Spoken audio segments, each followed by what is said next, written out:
Hello everyone, welcome to my channel. I am Neha Saini और आज हम लोग देखने वाले हैं types of variable. So friends, last वाले वीडियो में हम लोगों ने देखा था कि वेरिएबल क्या होता है और उसके रूल्स क्या होते हैं, ठीक है। और मैंने लास्ट वीडियो में आपको एक क्वेश्चन भी दिया था जिसमें आपको देखना था कि कौन सा वेरिएबल है और कौन सा वेरिएबल नहीं है। सो पहले तो मैं आपको वेरिएबल के रूल्स को रिवाइज़ करवा देती हूँ थोड़ा। तो इसके लिए हम लोग सबसे पहले देखते हैं वेरिएबल के रूल्स। मैंने 3-4 रूल्स बताए थे इसके। Can not start with number, कोई भी वेरिएबल हमारा नंबर से स्टार्ट नहीं होगा। Can not have any special symbol, कोई स्पेशल सिंबल भी नहीं होगा उसके अंदर।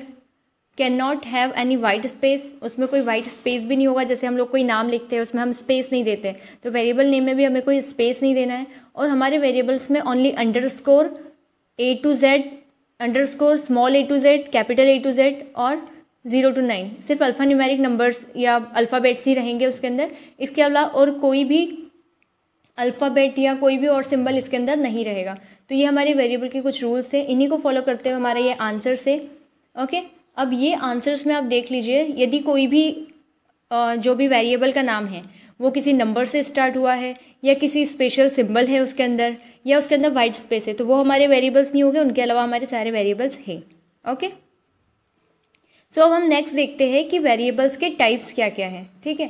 तो हम यहाँ पर देखने वाले हैं वेरिएबल के टाइप्स। ये देखिए, टाइप्स ऑफ वेरिएबल। तो हमारे वेरिएबल 3 टाइप के होते हैं, लोकल, ग्लोबल एंड स्टैटिक। तो पहले तो हम लोग ये सीख लेते हैं कि वेरिएबल्स को हम लोग प्रिंट कैसे करवाते हैं। तो हम हमारे प्रोग्राम्स में जाते हैं। ओके, अब यहाँ पर हम लोगों को देखना है कि वेरिएबल को हम कैसे प्रिंट करवाएंगे। तो सबसे पहले तो मैं एक वेरिएबल ले लेती हूँ। मैंने लिया $A। $A इक्वल्स टू मैंने ले लिया सपोज टू बी 5। अब मुझे इसे प्रिंट करवाना है, तो प्रिंट करवाने के लिए मैं लिखूँगी इको। अब इको में मुझे $A की वैल्यू चाहिए, तो मैं इसे नॉर्मली लिख दूँगी $A। Okay, sorry, semicolon.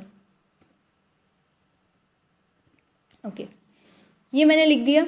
अब इससे क्या होगा, मेरा जो प्रोग्राम है नॉर्मली रन हो जाएगा। मैं इसको पहले सेव कर देती हूँ। मैं अपने प्रॉपर फोल्डर में जाकर XAMPP के htdocs में, जैसे मेरा ऐप सर्व है तो मैं www में जाकर उसको स्टोर कर देती हूँ, जहाँ पे मैं ऑलवेज कर रही हूँ। ओके, मैंने यहाँ पर इसको सेव कर दिया। अब मैं इस प्रोग्राम को रन करती हूँ। रन करने के लिए मैं क्या लिखूँगी, लोकल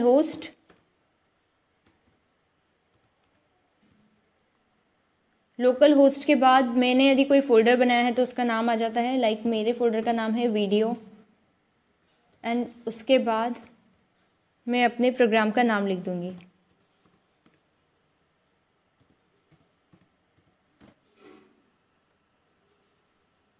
ये देखिए, यहाँ पे 5 लिखा हुआ आ गया है हमारे पास, ठीक है। मैं इसका साइज़ थोड़ा सा इंक्रीज़ कर देती हूँ ताकि आपको प्रॉपर तरीके से विजिबल हो।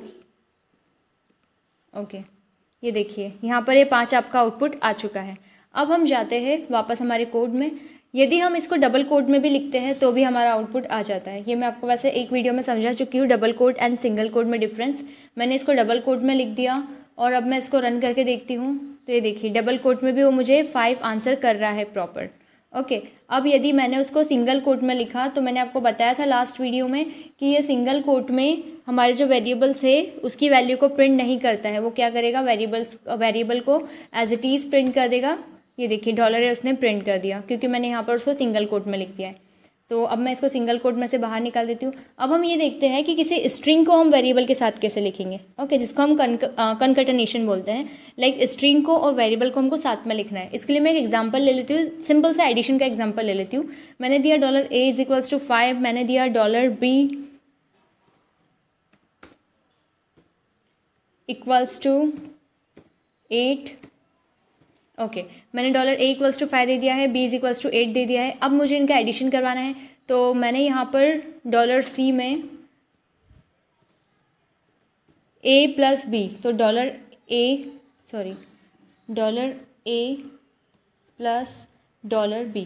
अब एक चीज़ इसमें ध्यान रखिए जो आपका PHP है उसमें जब भी आप वेरिएबल लिखते हैं आपको डॉलर उसके साथ लिखना मस्ट है। ऐसा नहीं कि हम लोग सिर्फ उसको इनिशलाइज कर रहे हैं या उसको डिफाइन कर रहे हैं तभी उसके साथ डॉलर लिखना है। हम उसको जहाँ भी यूज़ कर रहे हैं आगे हर कहीं पर उसको डॉलर के साथ ही लिखना है। और सेकेंड थिंग मैंने आपको ये बताया था कि जो आपका वेरिएबल होता है केस सेंसिटिव होता है। यदि आपने यहाँ पर स्मॉल लिखा है तो आपको throughout the program small में ही यूज़ करना है। यदि आप यहाँ स्मॉल कर रहे हो कहीं और कैपिटल कर रहे हो तो आपको एरर प्रोड्यूस करेगा। ठीक है, तो ये मेरा प्रोग्राम हो गया। मैंने A और B को ऐड करके C के अंदर उसकी वैल्यू को पुट कर दिया है। अब मुझे यहाँ पर प्रिंट करवाना है आंसर इज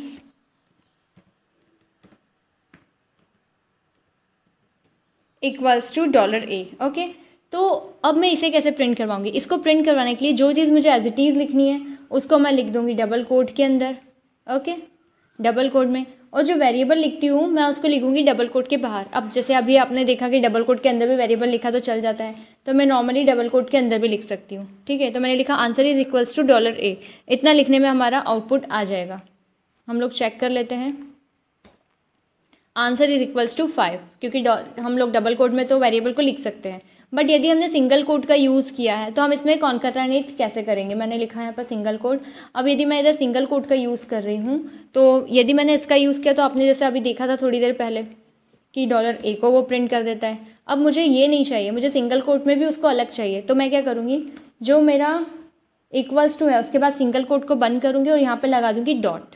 ठीक है, तो ये डॉट रहता है कॉन्कैटेनेशन के लिए यूज़ किया जाता है, जो एक स्ट्रिंग को एक वेरिएबल के साथ ऐड करता है। यहाँ पर ये देख रहे हो आप, एक स्ट्रिंग है और इको में जब भी आप कोई भी स्ट्रिंग को प्रिंट करवाते हो सिंगल कोट या डबल कोट में प्रिंट करवा सकते हो। और यदि वेरिएबल को आपको उससे अलग करना है तो आपको क्या करना पड़ेगा, बीच में लगाना पड़ेगा डॉट। ठीक है, जैसे जावा में आपने देखा होगा प्लस लगाते हैं, है ना, तो उसी टाइप से इसके अंदर यदि आप यूज़ कर रहे हो तो आप क्या करोगे, यहाँ पर लगाओगे। जैसे आपने C++ में भी देखा होगा तो उसमें भी अलग तरीका होता है इसको प्रिंट करने का। ठीक है, बट यहाँ पर मतलब नॉर्मली उसमें भी डबल कोट के बाहर ही लिखा जाता है। तो यहाँ पर भी हम क्या करेंगे, इसको सिंगल कोट के बाहर लिखेंगे, बट बीच में इसको कॉन्कैटेनेट कैसे करेंगे, डॉट के साथ। ओके, तो ये हमारा वेरिएबल को प्रिंट करने का तरीका हो गया। सो अब हम वापस हमारे टाइप्स के ऊपर आ जाते हैं, वेरिएबल के टाइप्स। तो फर्स्ट होता है हमारा local type. Okay, local type variable क्या होते हैं? अब लोकल टाइप वो होते हैं वेरिएबल्स जिनका एरिया लोकल होता है। एरिया मीन्स जिसकी एक्सेस, जिसको हम एक लोकल एरिया में ही एक्सेस कर सकते हैं। इसके एग्जांपल के लिए मैं आपको एक प्रोग्राम बना के बताती हूँ। अब मैं इसको हटा देती हूँ यहाँ से। देखो, लोकल वेरिएबल की एक्सेसिबिलिटी को समझने के लिए हमें इधर फंक्शन का यूज़ करना पड़ेगा। तो हम एक फंक्शन बना लेते हैं। ओके, जैसे मैंने बनाया फंक्शन A, मैंने एक फंक्शन बना लिया जिसका नाम A है, उसको मैंने डिफाइन कर दिया। ठीक है, अब इस फंक्शन के अंदर मैंने लिखा $B इज इक्वल्स टू 5। ये मैंने एक फंक्शन बनाया है A नाम का एक फंक्शन है जिसके अंदर मैंने $B इक्वल्स टू लिखा है 5। अब मुझे क्या करना है, ये जो मेरा 5 होता है इसका जो एक्सेसिबल एरिया है वो क्या है, सिर्फ फंक्शन की स्टार्टिंग टू एंड। मतलब ये जो वेरिएबल है इसका जो स्कोप है कितना रहेगा, ये फंक्शन की स्टार्टिंग से एंड तक। इस फंक्शन के बाहर इस $B को कोई नहीं जानता है। यदि मैं इको करवाऊँ यहाँ पर इसको इको $B, तो यहाँ तो ये प्रिंट हो जाएगा। पहले तो मुझे फंक्शन को कॉल करना पड़ेगा, अदरवाइज़ ये काम नहीं करेगा।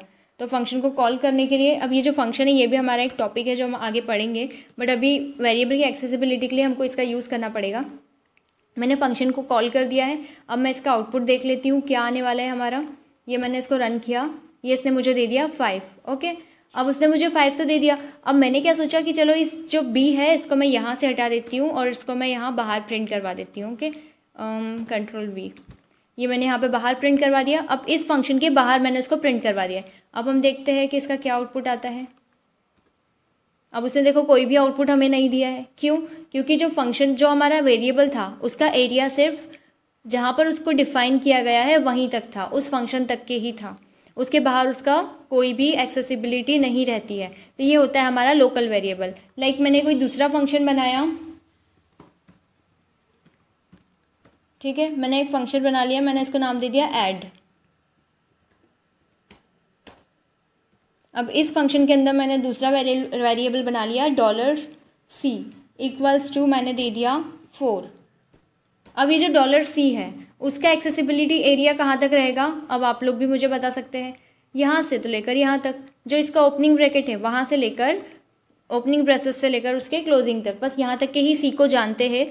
इसके बाहर हम देखें तो डॉलर सी को कोई नहीं जानता है, ठीक है। तो यदि हमें डॉलर सी को भी प्रिंट करवाना है तो हम इस फंक्शन के अंदर ही प्रिंट करवा सकते हैं, इसके बाहर उसको प्रिंट नहीं करवा सकते।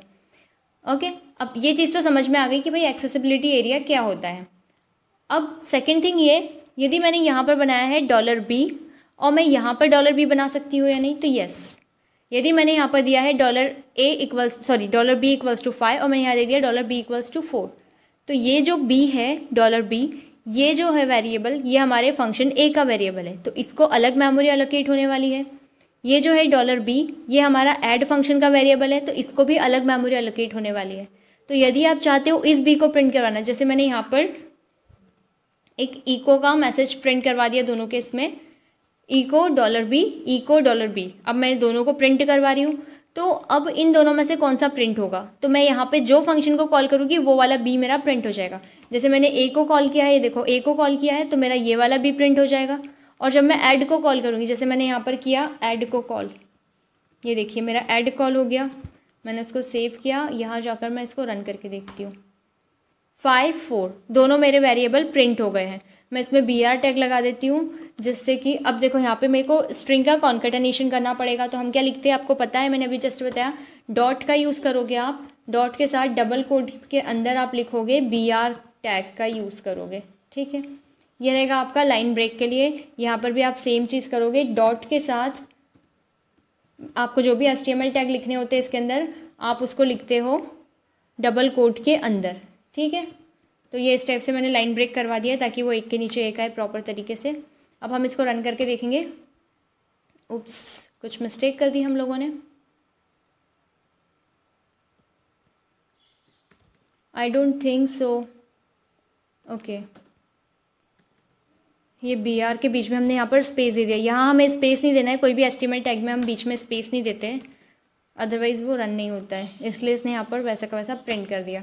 ओके, ठीक है, ये हो गया हमारा दोनों प्रोग्राम रन। अब इसमें हमको क्या चीज़ समझ में आई कि हम सेम नेम वेरिएबल के ले सकते हैं, बट उसकी एक्सेसिबिलिटी एरिया अलग होना चाहिए। इस फंक्शन में और इस फंक्शन में दोनों में हमने सेम वेरिएबल का नाम लिया है, बट दोनों की एक्सेसिबिलिटी अलग है, दोनों की मेमोरी अलग है। हम यदि बाहर ले रहे हैं डॉलर बी, दो सेम टाइप के, तो वो एरर प्रोड्यूस करेगा, वो सेकेंड वैल्यू को बी में डाल देगा। बट यहाँ पर वो ऐसा कॉन्फ्लिक्ट नहीं होगा, क्योंकि यहाँ पर दोनों बी का मेमोरी लोकेशन डिफरेंट है। ओके, अब हम सेकंड देखते हैं जो है हमारा ग्लोबल वेरिएबल। अब हमारा ग्लोबल वेरिएबल क्या होता है, अब हम वो देखते हैं, ठीक है। अब यहाँ पर से हम लोग एक काम करते हैं, चलो ठीक है, यहीं ऊपर हम एक वेरिएबल बना लेते हैं। ग्लोबल वेरिएबल क्या होगा, जिसकी accessibility throughout the program कहीं पर भी रहेगी, ठीक है। अब लाइक ये वाला तो लोकल है, क्योंकि ये सिर्फ इतना ही यूज़ किया जा रहा है। तो ग्लोबल किसको बोलेंगे, हम इसको यहाँ बना लेते हैं। मैंने बनाया यहाँ पर $C इक्वल्स टू 8। सपोज मैंने ये एक वेरिएबल बनाया, अब ये हमारा है ग्लोबल वेरिएबल। ये पूरे प्रोग्राम में कहीं भी यूज़ किया जा सकता है, क्योंकि इसका एरिया जो है, देखो आप पूरे PHP के टैग में इसको बना रहे हैं, किसी पर्टिकुलर फंक्शन में नहीं बना रहे। तो ये हमारा हो गया ग्लोबल वेरिएबल। हमें इसको प्रिंट करना है, हम नॉर्मली कहीं पर भी इसको प्रिंट कर पाएंगे। जैसे मैंने suppose to be echo $C, ये मैंने इको $C को यहाँ पर प्रिंट करवा लिया, तो वो वहाँ पर मेरा प्रिंट हो जाएगा, ठीक है। मैं इसको भी BR के साथ लिख लेती हूँ, मैं इसमें थोड़े से चेंजेस कर लेती हूँ। देखिए मैंने यहाँ पर ये $C एक ग्लोबल वेरिएबल बना लिया है और उसको मैंने प्रिंट भी करवा लिया है, ठीक है। अब मैं इसको सेव कर देती हूँ एंड हम लोग इसको रन करके देखते हैं।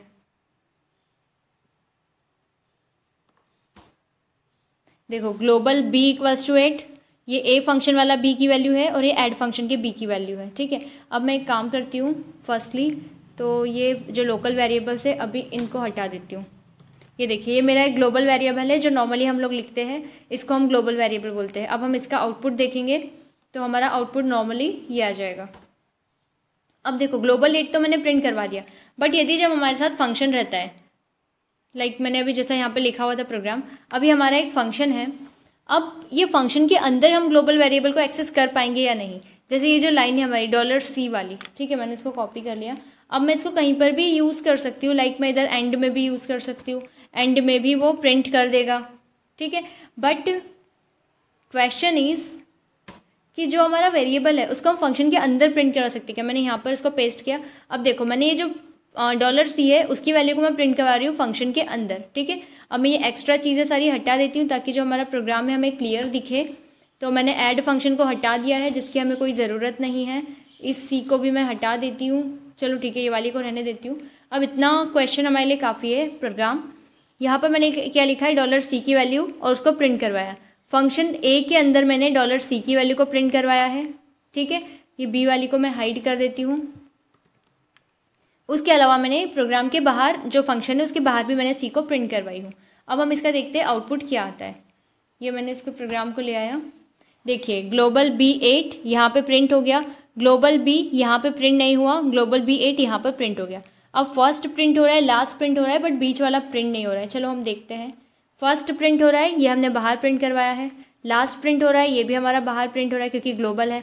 बट हमने जो फंक्शन के अंदर लिखा हुआ है, ये देखो फंक्शन के अंदर वाला जो C था वो प्रिंट नहीं हुआ। इट मीन्स जो हमारे ग्लोबल वेरिएबल्स होते हैं वो किसी फंक्शन के अंदर लोकली कॉल नहीं किए जा सकते, ठीक है। इतना आपको समझ में आ गया होगा कि जो हमारे ग्लोबल वेरिएबल्स होते हैं, लाइक जैसे ये जो हमारा एक ग्लोबल वेरिएबल था, हमने C को बनाया था।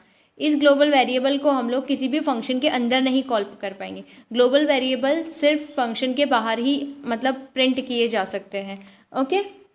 सो अब हम चाहते हैं कि जो हमारा ग्लोबल वेरिएबल है, ग्लोबल वेरिएबल की वैल्यू को हम लोग फंक्शन के अंदर एक्सेस करना चाहते हैं। क्योंकि हमने देखा, ये देखिए 3 C हम प्रिंट करवा रहे हैं, फर्स्ट सेकंड थर्ड।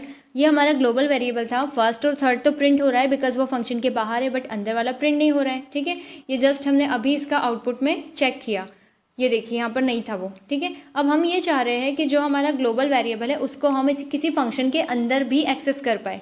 तो उसके लिए होता है फ्रेंड्स एक ग्लोबल वेरिएबल, मतलब ग्लोबल कीवर्ड होता है। यहाँ पर आप लिखोगे ग्लोबल, यहाँ पे आपने लिख दिया ग्लोबल $C। अब आपने ये लिख दिया तो इससे क्या हुआ, जो मेरा ग्लोबल $C है, अब जो फंक्शन है अब उसको जानता है कि हमारा जो $C है वो एक ग्लोबल वेरिएबल है। अब वो वहाँ से उसकी वैल्यू को लाकर यहाँ पर प्रिंट कर सकता है। हम देखते हैं इसका आउटपुट क्या आता है। अब हम इसके आउटपुट पर चलते हैं। ये देखिए ये आउटपुट है इसका। मैंने इसको रिफ़्रेश किया, ये देखिए आ गया मेरा, तीनों वैल्यूज़ मेरी आ गई, ग्लोबल B8। अब हम इसको चेक कर लेते हैं कि हमारी प्रोग्रामिंग में हमने क्या किया। हमने सिर्फ क्या किया है, यदि हमारा कोई ग्लोबल वेरिएबल है जिसका जो एग्जिस्टेंस है थ्रू आउट द प्रोग्राम रहता है, बट उसके जो वेरिएबल्स हैं हमारे फंक्शन में एक्सेसिबल नहीं है, तो उनको एक्सेस करने के लिए हमने यूज़ किया है ग्लोबल कीवर्ड का। ये देखिए, ठीक है। तो यहाँ यूज़ किया जाता है हमारा global keyword to access the global variables into the function, okay. So अब नेक्स्ट है हमारा स्टैटिक वेरिएबल। अब स्टैटिक वेरिएबल क्या होता है उसको समझने के लिए पहले हम एक वेरिएबल का कंसेप्ट समझ लेते हैं।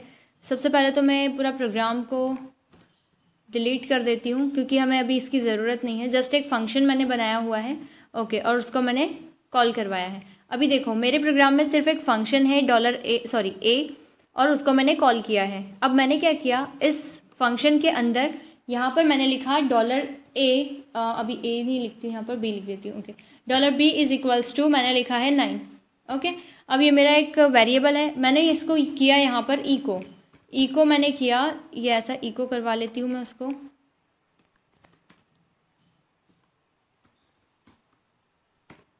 यहाँ पर ग्लोबल की जगह पर नॉर्मली B लिख देती हूँ, okay. B is equals to मैंने यहाँ पर प्रिंट करवा लिया $B, ठीक है। अब यहाँ पर मैंने एक मैसेज में ये प्रिंट करवा लिया है। अब यहाँ पर मैंने लिखा $B++।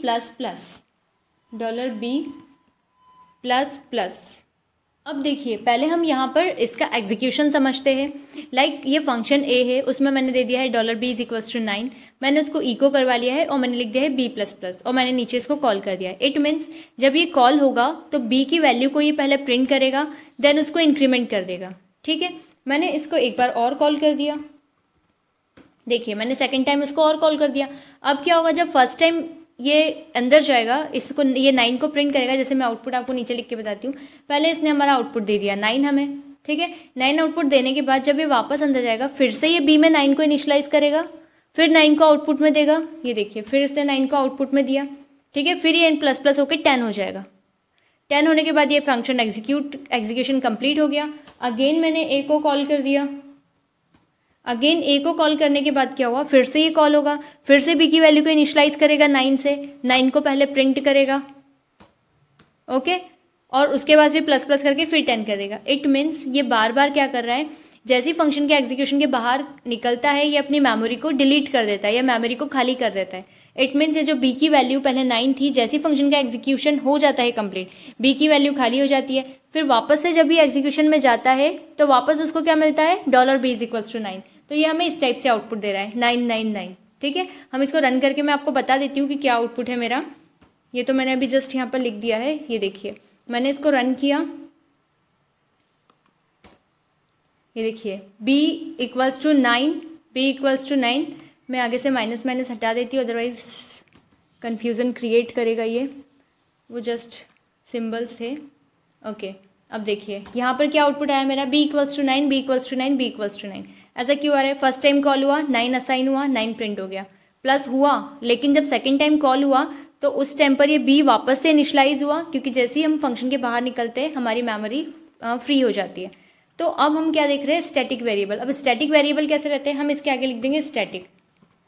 स्टैटिक वेरिएबल होने के कारण वो थोड़ा फिक्स वेरिएबल हो जाता है, मतलब अपनी मेमोरी को नहीं छोड़ता है। अब इसमें क्या होगा, पहले ये कॉल हुआ मेरा ए जो फंक्शन है वो कॉल हुआ, फर्स्ट टाइम ये इधर गया, यहाँ जाकर उसने देखा b=9, इधर उसने 9 को प्रिंट किया, ये देखिए मैं नीचे आउटपुट लिखते जा रही हूँ, ये मैंने 9 को प्रिंट किया।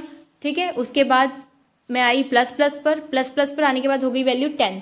फिर जब सेकेंड टाइम ए कॉल होगा तो ये जाएगा, तो ये इनिशलाइज उसको वापस से नहीं करेगा, ये यहाँ पर आएगा ही नहीं, क्योंकि ये स्टैटिक वेरिएबल है, इसमें एक बार वैल्यू फिक्स हो गई है, तो अब ये बार बार इनिशलाइज नहीं करेगा। अब ये डायरेक्टली 10 को प्रिंट करेगा, तो सेकंड ये किसको प्रिंट करने वाला है, हमारे 10 को प्रिंट करेगा।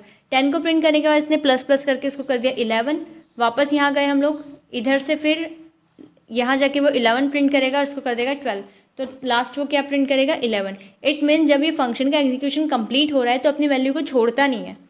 पहले हमने देखा था अपनी वैल्यू को छोड़ दे रहा था, बार बार 9 से स्टार्ट हो रहा था फिर, ठीक है, बट यहाँ पर ये एक बार बाहर निकला तो अपनी वैल्यू को छोड़ेगा नहीं, और इसको इस लाइन को स्किप करके डायरेक्टली वो क्या करेगा, नेक्स्ट वैल्यू को प्रिंट करेगा। अब हम इसका आउटपुट देख लेते हैं, मैं ये हटा देती हूँ यहाँ से, इसको मैंने सेव किया, देन मैं जाती हूँ अपने आउटपुट पर, ये देखिए 9, 10, 11।